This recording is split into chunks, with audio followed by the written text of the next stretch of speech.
పై విశ్లేషించడానికి వాస్తవానికి ఇంధనాలని ఫ్యాక్టరీలు మనకు అవసరమా అనే విషయంపై మాట్లాడడానికి మా chief adviser force science TV chief adviser అయినటువంటి డాక్టర్ సుధాకర్ శర్మ గారికి మనతోసారి మనం విజ్ఞప్తి చేస్తున్నాం. Sudhakar Sharma garu, welcome to the force science TV full debate sir.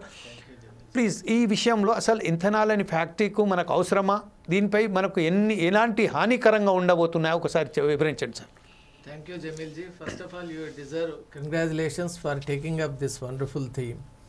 Ethanol అనేటువంటి టర్మ్ మనం చాలా ఏళ్ళగా వింటున్నాం. ఎథనాల్ అనేది ఒక బయోఫ్యూయల్. మరి మనకున్నటువంటి ఫ్యూయల్ రిక్వైర్మెంట్స్ని దృష్టిలో పెట్టుకొని కేంద్ర ప్రభుత్వాలు తీసుకున్నటువంటి నిర్ణయానికి ఒక రూపకల్పనగా 2018లో నేషనల్ బయోఫ్యూయల్ పాలసీ అనేటువంటిది కూడా ఇనాక్ట్ అయింది.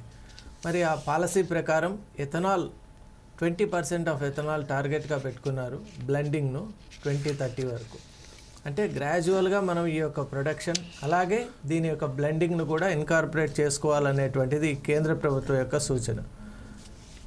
మారుతున్నటువంటి కాలానికి అనుగుణంగా జరుగుతున్నటువంటి అనేక నిర్ణయాల్లో దీన్ని ఒక నిర్ణయంగా మనం భావించవచ్చు.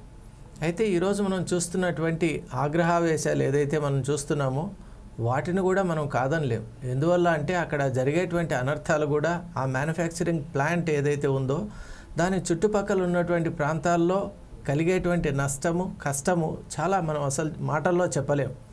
క్లాసిక్ ఎగ్జాంపుల్గా మనం కొన్ని ఇంతకుముందు ఇటువంటి మ్యానుఫ్యాక్చరింగ్ ప్లాంట్స్ ఉన్నటువంటి ఏరియాస్ను కనుక మనం కేస్ స్టడీగా తీసుకున్నట్లయితే అక్కడ విస్పష్టంగా మనకు కనిపించేటి అంశం ఏమిటి అంటే ఒక వినాశకరమైనటువంటి వాతావరణం ఉంది. టోటల్గా చిన్న పిల్లల నుంచి పెద్దవాళ్ళ వరకు ప్రతి ఒక్కరికి కూడా రెస్పిరేటరీ ప్రాబ్లమ్స్ అనేవి సర్వసాధారణంగా అక్కడ ఉంటున్నాయి. అలాగే భరించలేనటువంటి ఒక స్టెంచ్ అంటాం, అంటే మనం భరించడానికి వీలు లేనటువంటి ఒక దుర్వాసన అక్కడ ఉంటుంది. అది తట్టుకోవడం కూడా చాలా కష్టం. ఎందువల్ల అంటే we are very sensitive to smell.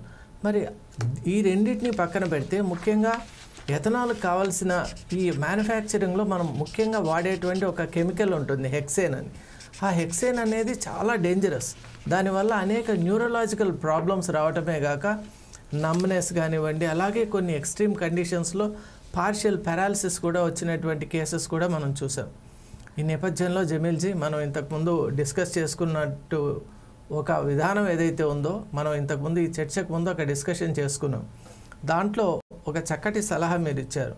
అదేమిటి అంటే ఎలా అయితే అనివార్యమైనటువంటి ఈ స్థితిలో మన ప్రభుత్వాలు ఒక టార్గెట్ని ఎప్పుడైతే నిర్దేశిస్తూ ఉన్నాయో దానికి తగినట్లు ఒక రూపకల్పన విధి విధానం కూడా ఉంటే బాగుంటుంది. ఎందువల్ల అంటే ఇండస్ట్రీ ఈజ్ రిక్వైర్డ్, కానీ దాన్ని ఎలా మనం తీసుకువెళ్తాం ప్రజలకు ఇబ్బంది కలగనటువంటి రీతిలో, అలాగే మన రైతు మిత్రులకు రైతు బంధువులకు ఎటువంటి ఇబ్బంది ఆపద నష్టం కలగకుండా మన ఈ యొక్క ఇండస్ట్రీని ఎలా కంటిన్యూ చేయగలమనేటువంటి విషయంలో ఈరోజు మన డిస్టింగ్విష్డ్ ప్యానల్ ఉన్నారు.